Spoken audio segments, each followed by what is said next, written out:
नमस्कार, मैं शिवम साहू और आज की हमारी इस वीडियो में हम लोग बात करने वाले हैं हिटलर के बारे में, जिसने अपने जीवन काल में 6 मिलियन जूइश लोगों को मार दिया बिना किसी ठोस वजह के। और शुरुआत में तो हिटलर एक पेंटर बनना चाहता था, तो वो बच्चा जो छोटे मोटे काम करके अपना पेट भरता था, वो बच्चा जिसे 2 बार Vienna academy of fine art से निकाल दिया गया ये बोल के कि इसकी इमेजिनेशन वीक है, वो बच्चा जिसे आर्मी तक ने रिजेक्ट कर दिया था, कैसे one of the most powerful and most cruel dictator of history बन गया।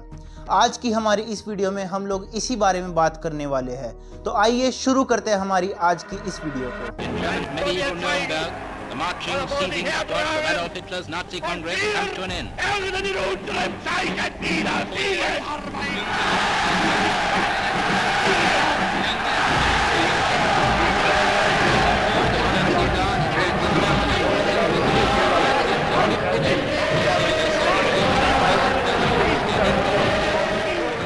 हिटलर का जन्म 20 अप्रैल 1889 में ऑस्ट्रिया में हुआ था।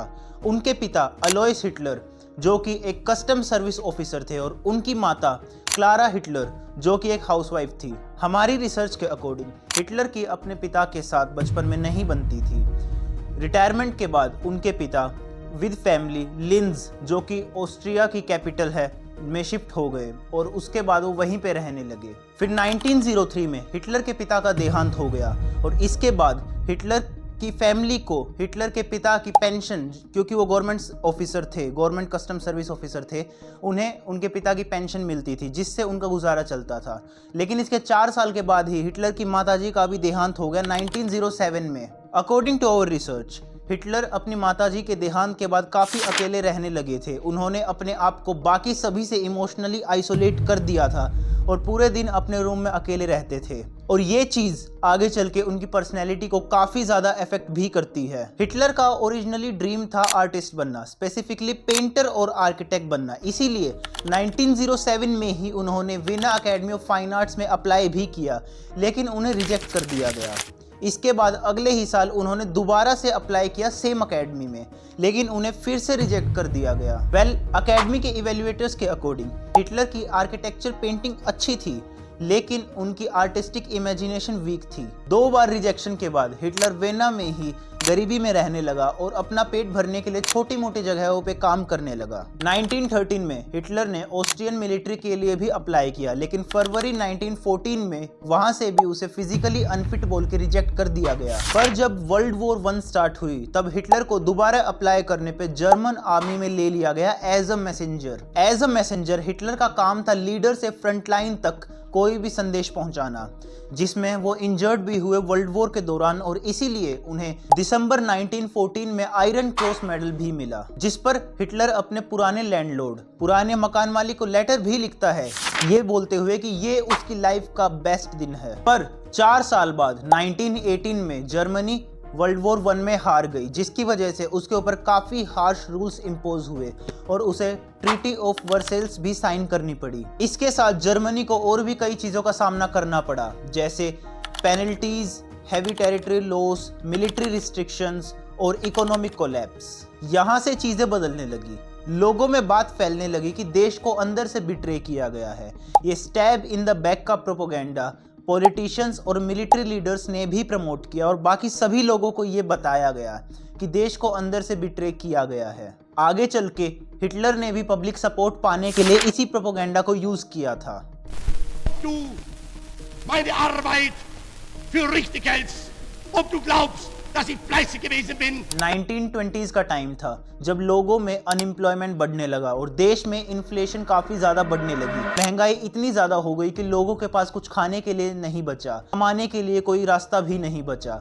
उस वक्त हिटलर ने नाजी पार्टी की तरफ से स्पीच देना शुरू किया। हिटलर ने इन सभी प्रॉब्लम्स का सॉल्यूशन ढूंढने की जगह कम्युनिस्ट, ज्यूस और माइनॉरिटी वाले लोगों को ब्लेम किया। हिटलर कम्युनिस्ट, ज्यूस और माइनॉरिटी वाले लोगों के प्रति अपनी हेटफुल स्पीच की वजह से काफ़ी ज़्यादा फेमस होने लगा।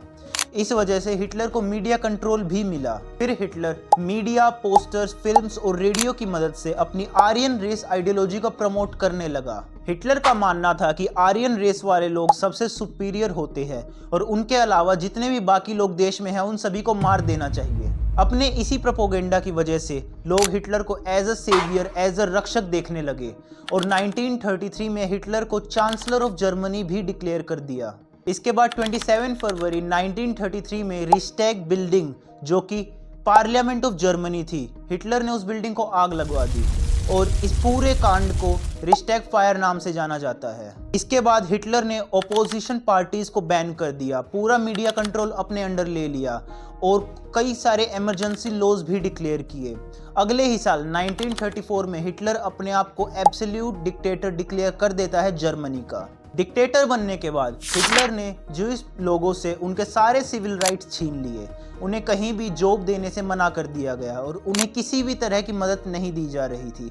बेसिकली हिटलर ने बाकी सभी आर्यन रेस को छोड़ के बाकी सभी लोगों को सोसाइटी से ही एक्सक्लूड कर दिया था। ज्यूइश लोगों को गेटोज में रखा गया। ये वो जगह थी जहां काफ़ी कम जगह पे काफ़ी लार्ज नंबर ऑफ पॉपुलेशन को रखा जाने लगा था जर्मनी में।